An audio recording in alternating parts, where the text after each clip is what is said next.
Good morning children and I welcome you in your civics class. और मैं आशा करती हूँ बच्चों आपके खुश होंगे, स्वस्थ होंगे। और मैं ये भी आशा करती हूँ कि आपने एग्ज़ाम्स आपने बहुत अच्छे से दिया होगा, पढ़कर दिया होगा। And I hope that you all get good marks. So let's come to the point. So today we are going to start our new chapter. लेकिन चैप्टर शुरू करने से पहले आपको पता ही है कि हम लोग जब दिन की शुरुआत करते हैं तो हम भगवान ईश्वर अल्लाह के नाम से शुरू करते हैं। सो let's start the day with the gods name. जो है हम अगर गॉड के नेम से अल्लाह, ईश्वर, भगवान की स्तुति अगर करें, उनको याद करके, उसको याद करके अपना दिन शुरू करते हैं तो हमारा दिन एक ख़ास स्पेशल बन जाता है। You know that. So let's start the day with the gods name and prayer. एक प्रेयर के साथ हम जो है शुरू करते हैं। आप अपने मन में गॉड से प्रेयर कीजिए और let's start the day with God's name. Now children, as you know that कि जैसे कि कहते हैं ना कि आप कभी भी जो है वो एक दिन की शुरुआत हमेशा गॉड के नेम से या प्रेयर से शुरू करनी चाहिए। और always have a positive and good thought in your mind and always have a graceful smile on your face. यानी आप मुस्कुराते हुए दिन की शुरुआत कीजिए और भगवान या ईश्वर या अल्लाह की जो है वो उसको थैंकफुल कीजिए। एंड कभी भी ज़िंदगी में कभी भी जो है आप नाउम्मीद मत होइए, निराश मत होइए। Never become disappointed with the life, क्योंकि ज़िंदगी में बहुत कुछ करने को है और कोई भी टाइम जो है बच्चों वो एक सा नहीं रहता, हमेशा टाइम बदलता रहता है। तो ये एग्ज़ामिनेशन पीरियड, ये टेस्ट पीरियड है, शायद ये एग्ज़ामिनेशन पीरियड भगवान या ईश्वर अल्लाह हमसे हमेशा इम्तहान लेता रहता है। So we should make ourselves more determined, strong to face the challenges of our life. तो कहते हैं ना वो कि ज़िंदगी की असली उड़ान अभी बाकी है, ज़िंदगी के बहुत से इम्तहान अभी बाकी हैं और अभी तो नापी है मुट्ठी भर ज़मीन हमने, अभी तो पूरा आसमान बाकी है। Isn't it girls? ये सच है ना। तो ये पूरा जो आसमान, अभी तो आपके लिए पूरा आसमान है और अभी तो आपने शुरुआत की है और अभी आपके लिए पूरा आसमान खुला पड़ा हुआ है। And you all have to do work hard. आपको बहुत मेहनत करनी है, बहुत आगे जाना है। So let's come to the point, let's start the chapter. Children, as you know that कि we have completed the civics portion, 2 chapter from civics। यानी आपको पता ही है कि हम लोगों ने 2 चैप्टर जो है civics के यानी नागरिक शास्त्र के जो है वो हम लोगों ने ख़त्म कर लिए। दैट इज़ द सत्ता की साझेदारी और संघवाद। यानी वो दोनों चैप्टर आपके सत्ता की साझेदारी और संघवाद वी हैव ऑलरेडी कम्प्लीटेड। हम लोगों ने इसको ख़त्म कर लिया है और मैंने इसके क्वेश्चंस भी आपको भेज दिए थे एंड आई होप कि सभी ने उसके क्वेश्चन आंसर अपनी कॉपी में लिख लिए होंगे।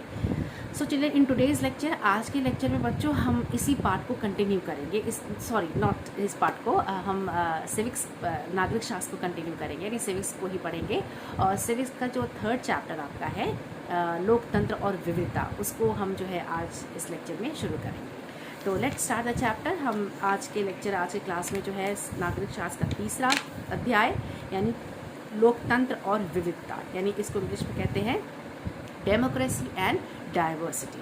We will start this chapter in today's lecture. So let's start the lecture. So children, let's start the chapter. तो हम अब चैप्टर शुरू करते हैं। और बच्चों, जैसा कि हमने आपको बताया कि हम सिविक्स पार्ट से लोकतंत्र और विविधता जो है हम शुरू करेंगे। बच्चों, पिछले चैप्टर में हमने देखा कि सबसे पहले तो मैं आशा करती हूँ कि आपको लोकतंत्र की डेफिनेशन आपको यू ऑलरेडी नो, आपको पता होगा, क्योंकि डेमोक्रेसी की डेफिनेशन क्या है ये हम क्लास 7 से ही हम पढ़ते चले आ रहे हैं कि लोकतंत्र किसे कहते हैं, लोकतंत्र की परिभाषा क्या है। लोकतंत्र की परिभाषा एक लाइन में मैं आपको बता दूं कि लोकतंत्र वह सिस्टम, वह प्रणाली है जिसमें सरकार जनता द्वारा चुनी जाती है। यानी वह शासन जनता के लिए, जनता द्वारा और जनता के लिए, जनता से और जनता द्वारा किया गया शासन जो है वो लोकतंत्र या डेमोक्रेसी कहलाता है। तो आपका जो ये चैप्टर है, पार्ट है, वो लोकतंत्र के एक स्वरूप को जो है वो बताता है। लोकतंत्र के हमने लोकतंत्र के बहुत सारे गुण दोष भी पढ़े, हमने लोकतंत्र की परिभाषा पढ़ी। तो बच्चों, हमने जैसे कि हमने पिछले लेक्चर में पढ़ा कि उसके किस तरीके से जो है विभिन्नताओं या क्षेत्रीय भाषाई विभिन्नताओं को साथ लेकर सत्ता का बंटवारा किया जाता है। लेकिन लोगों की जो स्पेशल यानी स्पेसिफिक आइडेंटिटी, जो विशिष्ट पहचान केवल भाषा या क्षेत्रीय विभिन्नताओं के आधार पे ही नहीं बनती, कई बार लोग अपनी पहचान जो है वो दूसरे से अपने संबंध जो है वो जैसे शारीरिक बनावट है, वर्ग है, धर्म है, जाति है या कबीले के आधार पर भी जो है वो परिभाषित करते हैं। यानी लोग अपनी जो इस विशिष्ट आइडेंटिटी सिर्फ क्षेत्रीय या भाषा के आधार पर ही नहीं करते हैं बच्चों। कभी कभी लोग जो है अपने जैसे उनकी शारीरिक बनावट, लोगों की शारीरिक बनावट है, धर्म है, जाति है या फिर कह सकते हैं कि कबीले, कम्युनिटी जो जिस कबीले में वो रह रहे हैं उसके आधार पर भी वो अपने आप अपनी विशिष्ट आइडेंटिटी की पहचान को परिभाषित करते हैं। तो बच्चों, हम आज के इस लेक्चर में हम इस अध्याय में जो है हम पढ़ेंगे कि जैसे कि हमने पिछले लेक्चर में भी आपको बताया कि हम लोगों ने पिछले लेक्चर में किस तरीके से बताया कि क्षेत्रीय भाषीय और क्षेत्रीय विविधताओं को संग साथ साथ लेकर किस तरीके से जो है वो सत्ता का बंटवारा लोकतंत्र में होता है। हमने इस बारे में विषय में हमने चर्चा किया था, हमने पढ़ा था। तो इस अध्याय में बच्चों हम इसी मतलब टॉपिक को हम एक तरह से हम कह सकते हैं कि इसी शीर्षक के का जो है एक नेक्स्ट यानी अगला स्वरूप जो है हम इस अध्याय में जो है वो डिस्कस यानी हम पढ़ेंगे। और कह सकते हैं कि पिछले लेक्चर में हमने पढ़ा कि किस तरीके से भाषाई और क्षेत्रीय विभिन्नताओं के आधार उसको साथ संग ले लेकर किस तरीके से जो है वो सत्ता का बंटवारा होता है बच्चों। लेकिन हम ये कह सकते हैं कि सिर्फ भाषा और क्षेत्रीय विभिन्नताओं के आधार पे ही सब जो है वो भाषा के और क्षेत्रीय विभिन्नताओं के आधार पे ही लोगों की सिर्फ विशिष्ट पहचान नहीं बनती, बल्कि हम ये केवल नहीं बनती, कई बार लोग अपनी पहचान जो है वो अपने दूसरों से संबंध रख कर जैसे कि शारीरिक बनावट, यानी हम ये कह सकते हैं कि कभी कभी लोग अपनी विशिष्ट पहचान लोगों की अपनी विशिष्ट पहचान जो होती है वो शारीरिक बनावट, जाति, धर्म और कबीले में और किस समुदाय को बिलोंग करते इस पर भी आधारित होती है। तो हम इस अध्याय में हम बच्चों देखेंगे, हम पढ़ेंगे कि किस तरह लोकतंत्र सारी जो सामाजिक विभिन्नताओं, असमानताओं के बीच जो है वो असामंजस्य स्थापित करके और सारी समस्याओं का वो किस तरीके से निवारण करती है और किस तरीके से उन समस्याओं को हल करती है। हम इस अध्याय में इस बारे में डिस्कशन करेंगे और साथ साथ हम ये भी पढ़ेंगे कि सामाजिक विभिन्नताएं किस तरह से अलग अलग रूप धारण करती हैं, ये चीज़ भी हम पढ़ेंगे। और किस तरीके सामाजिक विभिन्नताएं जो हैं वो लोकतांत्रिक राजनीति, सामाजिक जो विभिन्नता और राजनीतिक लोकतांत्रिक राजनीति एक दूसरे से किस प्रकार प्रभावित करते होते हैं, इस बारे में भी हम जो है वो चर्चा या विषय में इस बारे में भी हम पढ़ेंगे बच्चों। तो चलिए हम शुरू करते हैं, लेकिन आगे बढ़ने से पहले हम जो है कुछ इम्पॉर्टेंट टर्म्स के बारे में जान लेते हैं कि वो उसकी परिभाषा समझ लेते हैं और उन टर्म्स को समझने के बाद हम शीर्षक को अच्छी तरीके समझ पाएंगे और हम जो है इस अपनी बात को जो है ये सामाजिक विभिन्नताएं, असमानताएं और विभाजन ये किस प्रकार लोकतांत्रिक प्रणाली में या देश में उदय होती है और ये क्या है, इसका स्वरूप क्या है, इन सब चीज़ों को हम एक उदाहरण के ज़रिए पहले समझने की कोशिश करेंगे। तो सबसे पहले चलिए हम ये देख लेते हैं कुछ इंपॉर्टेंट टर्म जो है मुख्य महत्वपूर्ण शीर्षक की डेफिनेशन और परिभाषा को हम एक बार समझ लेते हैं। तो बच्चों, हम इस इम्पॉर्टेंट टर्म्स यानी डेफिनेशंस को एक बार पढ़ लेते हैं कि इन टर्म्स डेफिनेशन का मतलब क्या है। पहला है सामाजिक विभाजन, व्हाट इज़ सोशल डिवीजन। जो विभाजन क्षेत्र, जाति, रंग, नस्ल, लिंग आदि के भेद पर किया जाए उसे सामाजिक विभाजन कहते हैं, यानी सोशल डिवीजन कहते हैं। यानी the division which is based on provinces, caste, complexion और एनी कास्ट और gender is known as social division. यानी जो विभाजन क्षेत्र, लिंग, रंग, नस्ल आदि के भेद पे किया जाए उसे सामाजिक विभाजन कहते हैं। अब जब किसी सामाजिक समूह के साथ कोई घोर अन्याय किया जाता है तो ये सामाजिक अंतर जो है वो सामाजिक विभाजनों का रूप ले लेते हैं। जैसे अमेरिका में दोनों श्वेत और अश्वेत जातियों के लोग जो थे अमेरिका के नागरिकों के रूप में तो रहते थे, परंतु यदि अश्वेत यानी ब्लैक पीपल जो थे यानी ब्लैक एफ्रो अमेरिकन जो थे यानी अश्वेत अमेरिकनों से नस्लवाद के आधार पर जो है भेदभाव किया जाता था, यानी उनको रेशल डिस्क्रिमिनेशन का सामना करना पड़ता था कि वो ब्लैक हैं इसलिए उनको इन्फीरियर माना जाता था, जो सामाजिक अंतर सामाजिक विभाजन में बदल जाते हैं। अब ये सोशल डिफरेंसेस जो है बच्चों, वो सोशल डिवीज़न का कारण बन जाते हैं, यानी ये जो सामाजिक अंतर है दो कम्युनिटीज़ के बीच में या कई कम्युनिटीज़ के बीच में, वो आगे सामाजिक विभाजन का कारण बन जाते हैं। अब जिसके परिणाम भयंकर हो सकते हैं, भाई क्यों नहीं भयंकर हो सकते हैं, इसको बनाने के लिए या इसको चलाने के लिए, अब इसके खिलाफ आवाज़ उठाने के लिए बच्चों बहुत सारे आंदोलन चलाए भी जा सकते हैं और लोग जो है वो धरने देते हैं, लोग प्रोटेस्ट करते हैं, लोग विरोध करते हैं। अब सामाजिक अंतर होना तो स्वाभाविक है, परंतु यदि उनके साथ और तत्व जुड़ जाते हैं तो उन्हें सामाजिक विभाजन का रूप लेते देर नहीं लगती है। बहुत सारी जहाँ कम्युनिटीज़ होती हैं बच्चों, बहुत सारे समुदाय जहाँ होते हैं वहाँ पे डिफरेंसेस भी होते हैं, लेकिन अगर यही डिफरेंसेस आपस में इन अंतरों में अगर टकराव हो जाता है तो ये सामाजिक विभाजन का रूप ले लेते हैं। अब आगे आपका टर्म है अमेरिका में नागरिक अधिकार आंदोलन, जो कि 1954 में शुरू हुआ और 1968 तक चला। यानी इसमें क्या था कि घटनाओं और सुधार आंदोलनों का एक सिलसिला, जिनका उद्देश्य क्या था, अफ्रो अमेरिकन लोगों के विरुद्ध होने वाली नस्ली भेदभाव को मिटाना था। इस आंदोलन का ये लक्ष्य था। दूसरा है अफ्रो अमेरिकी। यह शब्द उन अफ्रीकी लोगों के वंशजों के लिए है प्रयुक्त होता है जिन्हें हम 17वीं शताब्दी से 19वीं शताब्दी की शुरुआत तक गुलाम बनाकर अफ्रीका से लाया गया था, और अफ्रो अमेरिकन काले अमेरिकी या काले अफ्रीकाइयों के वंशज हैं जो कि अफ्रीका से आकर अमेरिका में बस गए हैं। और अश्वेत शक्ति आंदोलन यानी ब्लैक पावरफुल मूवमेंट। अब अश्वेत शक्ति आंदोलन 1966 में शुरू हुआ। 1975 में यह आंदोलन काले अमेरिकी या एस्ट्रो अमेरिकन लोगों ने शुरू किया गया था उनके द्वारा, और यह अमेरिका के नस्ल भेद मिटाने के लिए शुरू किया गया था। इस आंदोलन में जो ब्लैक पीपल थे, जो अश्वेत लोग, नस्लवाद को अमेरिका से मिटाने में हिंसा के प्रयोग से भी नहीं हिचकिचा रहे थे, यानी वो वायलेंट भी हो गए थे। अब अगला टर्म आपका प्रवासी है। जो कोई भी व्यक्ति काम की तलाश में या आर्थिक प्रयोजन या आर्थिक सहायता के हेतु किसी एक देश से दूसरे देश में जाकर देश में आता है या जाता है या रहता है, उसे प्रवासी कहा जाता है। तो ये आपके इम्पॉर्टेंट टर्म्स हैं जो कि आपके पाठ में हैं और आपको पाठ को समझने में अब आसानी होगी।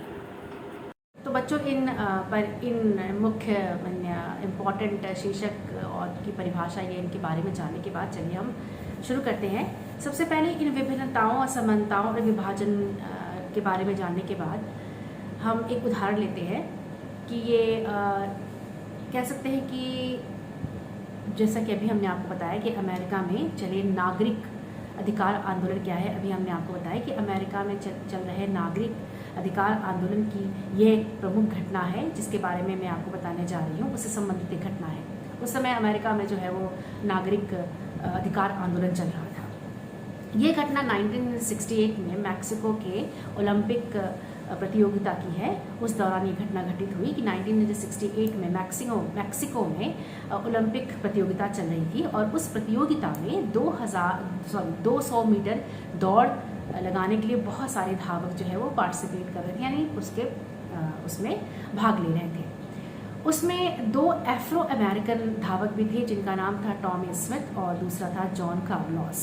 ये दोनों अफ्रो अमेरिकन थे। जैसा कि अभी हमने आपको बताया कि अफ्रो अमेरिकन क्या है, यानी वो अफ्रीकन जो कि अफ्रीकन पीपल जो कि मतलब वहाँ पर अमेरिका में रहते हैं, उनके वंशज वहाँ पे रहते आए हैं, पूर्वज रहते आए हैं, तो वो भी वहाँ के नागरिक हो जाते हैं, लेकिन वो उनको कहा जाता है अफ्रो अमेरिकन। तो ये दोनों जो धावक थे ये अफ्रो अमेरिकन थे और इन्होंने यानी टॉमी स्मिथ जो थे वो उन्होंने गोल्ड यानी सोने का पदक जीता था, स्वर्ण पदक जीता था, और जॉन कार्लोस जो है उन्होंने सिल्वर यानी कांस्य का पदक जीता था। तो ये जो थे इन्होंने ये दोनों धावक जो थे वो उन्होंने जूते नहीं पहने हुए थे, उन्होंने सॉक्स सिर्फ पहना हुआ था। और ये वो शो करने की कोशिश कर रहे थे, ये दर्शाने का प्रयास कर रहे थे कि अफ्रीकन जो है वो बहुत ही गरीब है। और टॉमस स्मिथ ने तो अपने गले में काला सा मफलर टाइप का कुछ जो है वो बांध रखा था, जो ये शो कर रहा था जो अफ्रीकन्स के आत्मगौरव का सम्मान था, वो उसको प्रदर्शित कर रहे थे।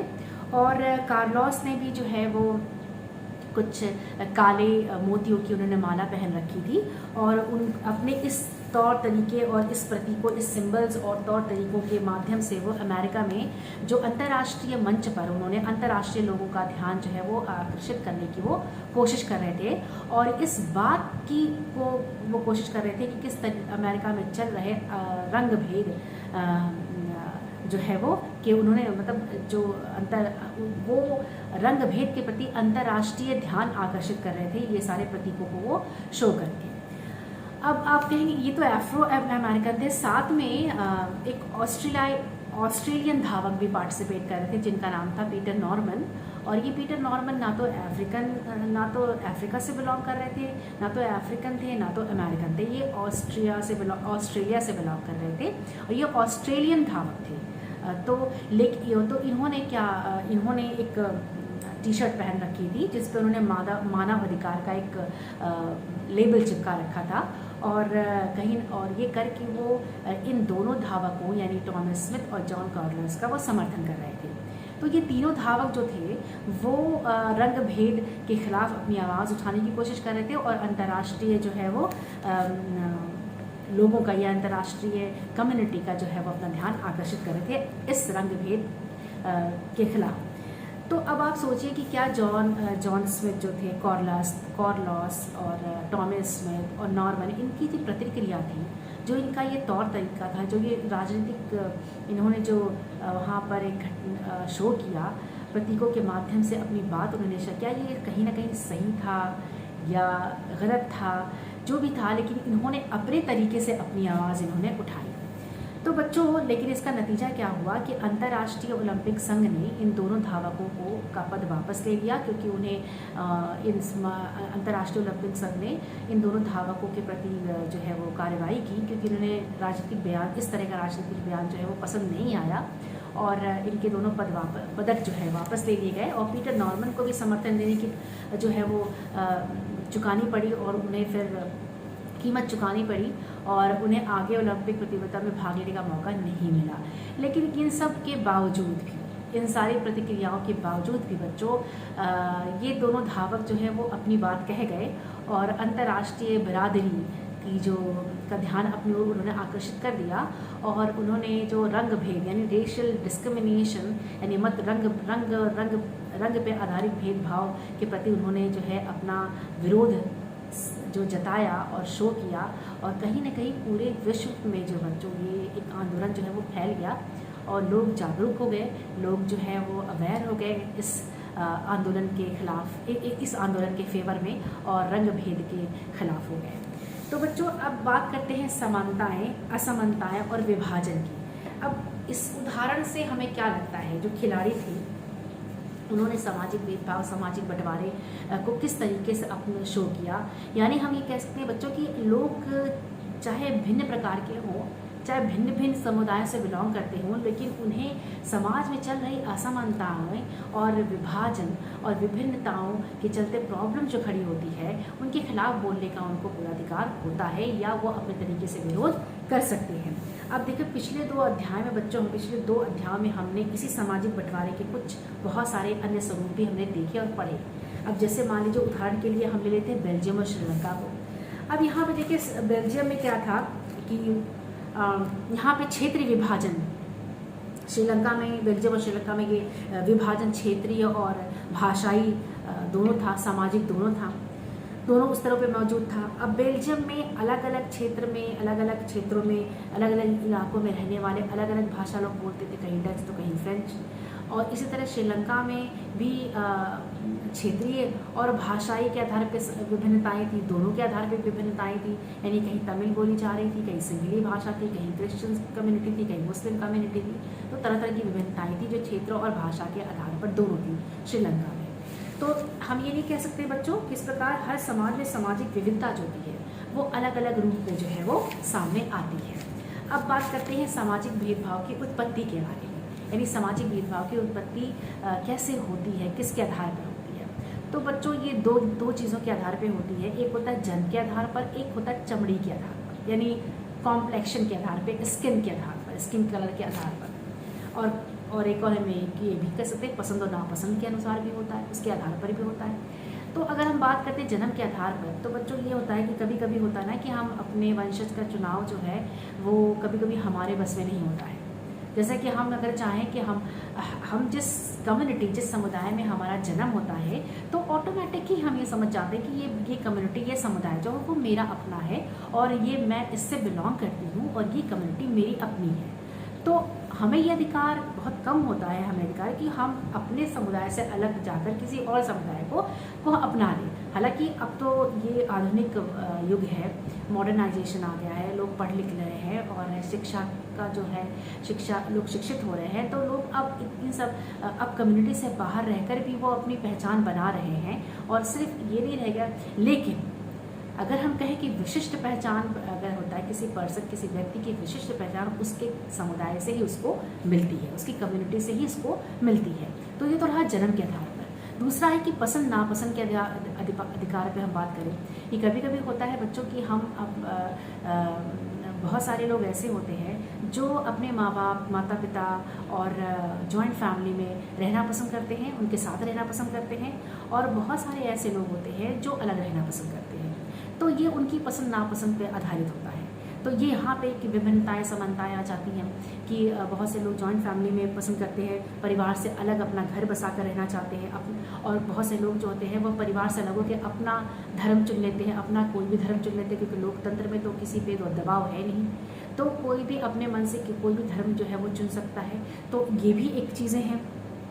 और हम सभी जो है लोग पढ़ाई के विषय में अगर बात करें तो पढ़ाई के विषय में, प्रोफेशन के विषय में, यानी व्यवसाय के विषय में, या कहें सांस्कृतिक गतिविधियों का चुनाव जो है हम अपनी पसंद के अनुसार ही करते हैं।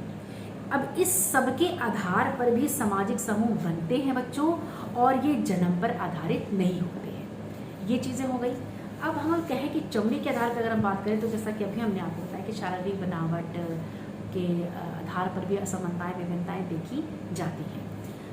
अब ये बात है कि हम ये कह सकते हैं कि सामाजिक विभिन्नताएं जो है लोगों के बीच बंटवारे का एक कारण बन सकती है या बनती भी है, और लेकिन ये विभिन्नताएं कई बार अलग अलग तरह से लोगों के बीच पुल का भी काम करती है।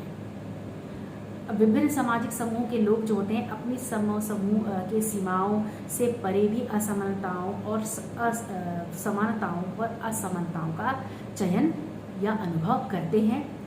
अब हम कार्लोस की बात कर लें, उदाहरण की तरह हम कार्लोस और स्मिथ की बात कर लें बच्चों, तो यहाँ पे कार्लोस और जो टॉमस स्मिथ थे वो दोनों एफ्रो अमेरिकन थे, तो उनकी सोच एक जैसी थी, वो दोनों ही एफ्रो अमेरिकन थी, तो वो रंग भेद के खिलाफ थे। लेकिन पीटर नॉर्मन जो कि ऑस्ट्रेलियन धावक थे, वो तो अफ्रीकन भी नहीं थे, वो तो अमेरिकन भी नहीं थे, अफ्रीकन भी नहीं थे, लेकिन उनकी सोच जो है वो जॉन कार्लोस और टॉमस स्मिथ से मिलती थी। उन्होंने उनका समर्थन किया, उन्होंने रंग भेद के खिलाफ आवाज़ उठाई। तो हम ये कह सकते हैं कभी कभी कि अलग अलग समुदाय या अलग अलग कम्युनिटी से बिलोंग करने वाले लोगों का मत एक हो सकता है और उनकी सोच भी एक हो सकती है। तो अक्सर ये देखा जाता है कि एक धर्म के मानने वाले लोग जो हैं खुद को एक ही समुदाय का सदस्य नहीं मानते, क्योंकि उनकी जाति जो है वो पंथ अलग होते हैं, और ये भी संभव है कि अलग अलग धर्म के मानने वाले लोग जो है वो एक ही जाति के लोग को जो है वो एक दूसरे के करीब होते हैं। जैसे कभी कभी होता है कि एक धर्म के मानने वाले लोग अपने ही समुदाय के लोगों को पसंद नहीं करते हैं, उनसे दूर रहते हैं, और कभी कभी ऐसा होता है कि अलग अलग धर्मों के मानने वाले लोग जो होते हैं बच्चों, वो अलग अलग धर्मों के लोगों के बहुत करीब होते हैं, उनकी राय मिलती है एक दूसरे से। एक ही परिवार में अगर कोई गरीब है, कोई अमीर है, तो यहाँ पर क्या है कि उनकी अमीर है उसमें भी असमानताएं होती हैं, उसमें भी विभिन्नताएं हो जाती हैं, क्योंकि अमीर जो एक परिवार में अगर अमीर और गरीब दोनों हैं तो अमीर के रहने का जो ढंग है, स्टाइल है, वो अलग है, गरीब का अलग है, उनकी अपनी पसंद है, गरीब की अपनी पसंद है, तो यहाँ भी विभिन्नताएं देखने को मिल जाती हैं। तो इस प्रकार हम सभी की एक से ज़्यादा पहचान होती है, और इस तरह के लोग जो है वो बच्चों एक से ज़्यादा सामाजिक समूहों का हिस्सा हो सकते हैं, एक से ज़्यादा सामाजिक समूह का हिस्सा हो सकते हैं। तो ये तो रही सामाजिक भेदभाव की उत्पत्ति बच्चों। अब हम बात करते हैं कि विभिन्नताओं में सामंजस्य और टकराव, किस प्रकार विभिन्नताओं में सामंजस्य स्थापित होता है और टकराव भी कैसे पैदा होता है, और टकराव के बाद सामंजस्य कैसे स्थापित होता है। अब हम ये बात करें कि सामाजिक विभाजन तब होता है, विभाजन अभी हमने आपको डेफिनेशन बताई कि सामाजिक विभाजन तब होता है जब कुछ सामाजिक अंतर दूसरे अनेक विभिन्नताओं से ऊपर और बड़े हो जाते हैं। जैसे अमेरिका में श्वेत और अश्वेत का अंतर एक सामाजिक विभाजन भी बन जाता है, क्योंकि अश्वेत लोग आमतौर पे गरीब होते हैं, थोड़े से निम्न क्लास के होते हैं, बेघर होते हैं और भेदभाव का शिकार होते हैं। यानी हम कह सकते हैं कि अगर सामाजिक विभाजन तब होता है जब एक तरह की जो है एक सामाजिक अंतर दूसरी अनेक विभिन्नताओं पे भारी पड़ जाती है और उससे बड़े हो जाते हैं। जैसे अमेरिका में श्वेत और अश्वेत जो इनके बीच का जो अंतर है, यानी अश्वेत लोग जो हैं बच्चों वो थोड़े गरीब होते हैं, बेघर होते हैं और आमतौर पे जो इनके भेदभाव के शिकार होते हैं। हमारे देश में भी दलित आमतौर पे गरीब होते हैं और ये भूमिहीन भी हैं, इनके पास भूमि भी नहीं है। उन्हें भी अक्सर भेदभाव और अन्याय का शिकार होना पड़ता है। हालांकि अब तो जैसे कि अब तो बहुत सारे डिस्क्रिमिनेशन, अब तो बहुत सारे भेदभाव मिट चुके हैं और पिछड़े जनजातियों को, अनुसूचित जातियों को भी अक्सर मौका मिला है, उनके लिए रिजर्व आरक्षण की सीटें हैं। लेकिन बात यहाँ हो रही है समानताएं विभिन्नताओं की। ये तब भी था कि पिछड़े जातियों के साथ जो बहुत भेदभाव होता था और ये भूमिहीन होते थे और भेदभाव के शिकार भी हुआ करते थे।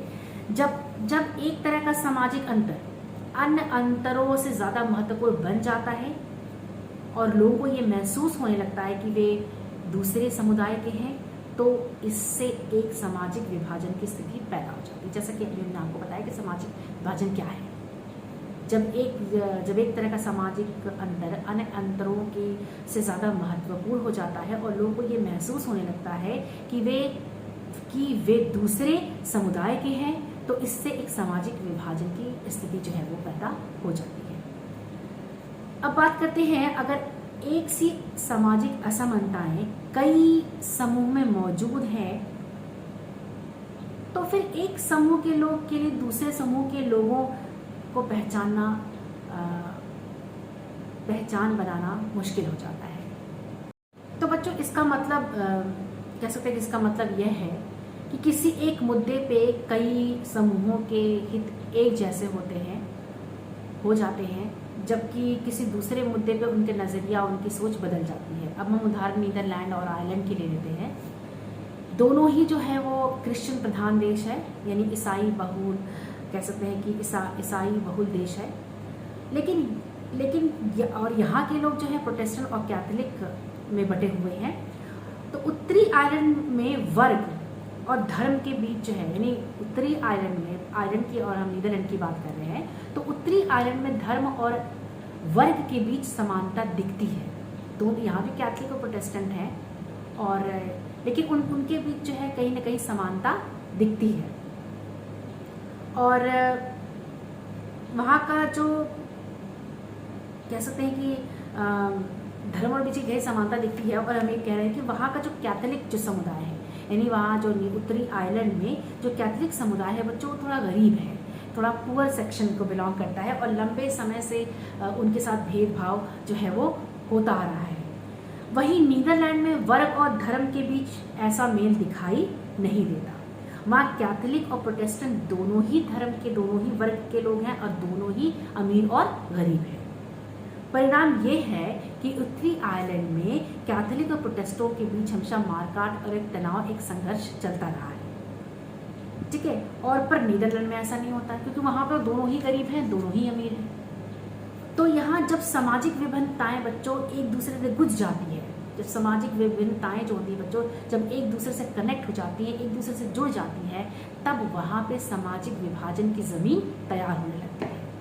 यानी सामाजिक विभाजन की स्थिति पैदा होने लगती है जब सारी सामाजिक विभिन्नताएं एक दूसरे से जुड़ जाती हैं, गुद जाती हैं। तो यहाँ पे क्या है, अब ये सामाजिक, अब अगर आज अधिकतर हम समाज में बहुत सारे आज की बात करें बच्चों, तो समाजों में कई किस्म के विभाजन दिखाई देते हैं। देश बड़ा हो या छोटा, उससे कुछ खास, मतलब बड़ा हो छोटा है ये कोई बहुत बड़ी बात नहीं है, इससे कुछ खास फर्क नहीं पड़ता। भारत काफ़ी बड़ा देश है और इसमें बहुत सारे समुदाय के लोग रहते हैं, बहुत सारे धर्मों को मानने वाले लोग रहते हैं, बहुत सारे भाषा को बोलने वाले लोग रहते हैं। लेकिन और बेल्जियम छोटा देश है पर वहाँ भी अनेक समुदाय के लोग जो हैं। जर्मनी और स्वीडन जैसे समरूप समाज, अभी हमने आपको समरूप समाज के बारे में बताया, वो है क्या? समरूप समाज की डेफिनेशन अभी हमने आपको बताई कि एक ऐसा समाज जिसमें सामुदायिक, सांस्कृतिक या जातीय विभिन्नताएं ज़्यादा गहरी नहीं होती, उसको समरूप समाज कहते हैं। जहाँ पर एक ऐसा समाज जिसमें सामुदायिक, सांस्कृतिक या जातीय विभिन्नताएं ज़्यादा गहरी नहीं होती हैं, तो उसको हम जो है वो आपकी समरूप समाज कहते हैं। तो जर्मनी और स्वीडन जैसे समरूप समाज में भी, जहाँ मोटे तौर पे अधिकतर लोग एक ही नस्ल के और एक ही संस्कृति के हैं, दुनिया के दूसरे हिस्से में पहुँचने वाले लोगों के कारण तेज़ी से वहाँ पे बदलाव हो रहा है। तो यहाँ भी देख लीजिए, अब ऐसे लोग जो हैं क्या होते हैं, अपने साथ साथ अपनी संस्कृति को लेकर भी पहुँचते हैं। अब स्वीडन और जो है आपका जर्मनी, ये एक समरूप, यहाँ पे समरूप समाज है जहाँ पे कोई एक सामुदायिक, सांस्कृतिक और जातीय जो है विभिन्नताएं बहुत गहरी नहीं है यहाँ पर, तो ये समरूप समाज है। यहाँ पे क्या है कि बहुत सारे देशों के लोग यहाँ पर आके रहने लग रहे हैं और रह रहे हैं, तो लोग अपने साथ अपनी भाषा और अपनी संस्कृति भी लेकर आ रहे हैं और वहाँ पे सामाजिक विभिन्नताएं और गहरी होती चली जाती, डाइवर्सिटीज़ बढ़ती चली जाती हैं। तो यहाँ पे क्या है, उन्हें अपनी अलग समुदाय बनाने की जो प्रवृत्ति होती है, यानी और जब लोग बाहर से आते हैं अपनी भाषा, अपनी संस्कृति लेकर बच्चों, तो वो अपनी वहाँ पे विशिष्ट पहचान उस देश में बना लेते हैं, उस समाज में वो बना लेते हैं। तो इस हिसाब से आज दुनिया के अधिकतर देश जो है वो बहुत सांस्कृतिक हो गए, यानी बहुत ज़्यादा सांस्कृतिक वाले देश जो हैं वो हो गए हैं। आज दुनिया के बहुत सारे ऐसे देश हैं इसी प्रवृत्ति के कारण, इसी आवागमन के कारण कि छोटे छोटे लोग बाहर से आकर देशों में बसते हैं, तो अपने साथ भाषा, संस्कृति, सभ्यता लेकर आते हैं और वो अपनी उस समाज में अपनी वो पहचान बना लेते हैं। तो बच्चों आज हम यहीं पे समाप्त करते हैं और अगले लेक्चर में जो है अगला टॉपिक है हम डिस्कशन करेंगे, उसके बारे में पढ़ेंगे। So take care of yourself, your family and have a wonderful and beautiful smile on your face. So good bye.